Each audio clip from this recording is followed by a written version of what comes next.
So we went through the whole in vitro process, and now like the technology had grown so much since the first two times I had done it. It had been 6 years, and we did an egg retrieval. And then I just felt really good about doing a 3-day transfer again. We never had embryos that made it to 5 day ever.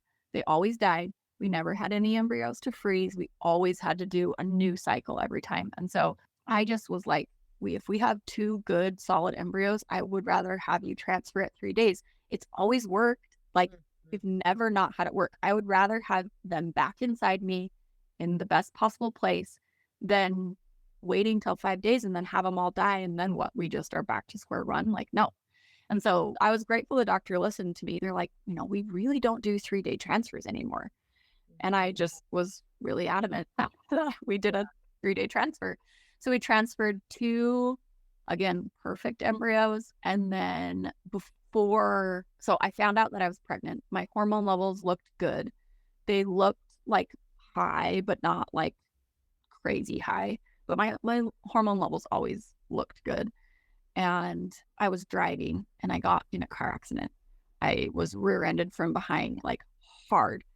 And it was like an hour after I started cramping and feeling like achy. And I was like, oh my gosh, if I miscarry because of this stupid car accident, I will be so mad. It was like some teenage kid who like didn't see me, slammed into the back of me. Like, but I was just, so I called the fertility center and I was like, I need to come in. Like, I want to check on the baby. Like, I just am so scared.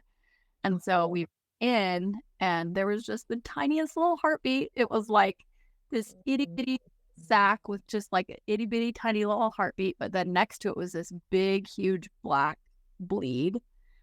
And they were like, okay, you do have a bleed. So that's probably why you're crampy. Like, you need to go on bed rest for 3 weeks. Like, you need to be super careful. You want to let that bleed heal. And so we went back in 3 weeks later. We brought Steele and Perry, our kids, with us because they wanted to see their little brother or sister.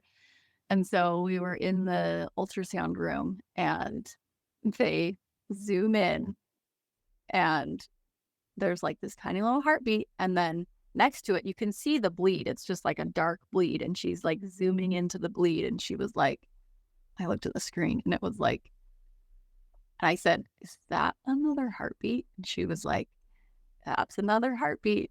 But that's not hard because she said, it's really small though. So it's measuring smaller than the other one. So you could be having twins, you might not be. So don't go out and buy two of it, like already that hope was planted. And I was just like, oh my gosh, twins would be so amazing. Like I Totally. died. He was like, two? Oh my gosh, two? And I was thrilled. And Harry, my little daughter, she was just so excited. Every night she would pray for baby B, like, please bless baby B that it will just keep growing. And I was just so excited. And then at our next ultrasound, there were still two strong heartbeats.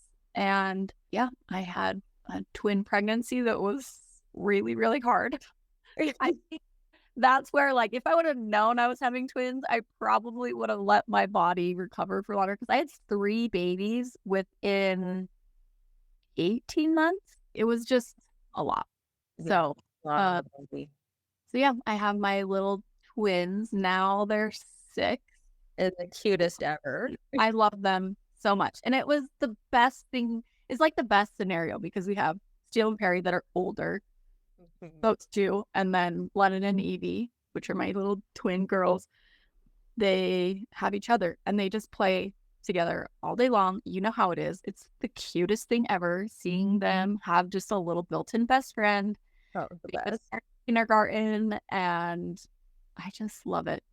I have loved having twins so much. I think I like probably told you that a million times. Like, everyone's always is like, twins is just so hard. And I was like, I agree. Like, it's a lot, but it is the best. Looking for a support buddy? Join our social media pages to meet and make new friends. Thank you so much for stopping by the Infertility Club. Wherever you are at in your journey, don't forget, you got this.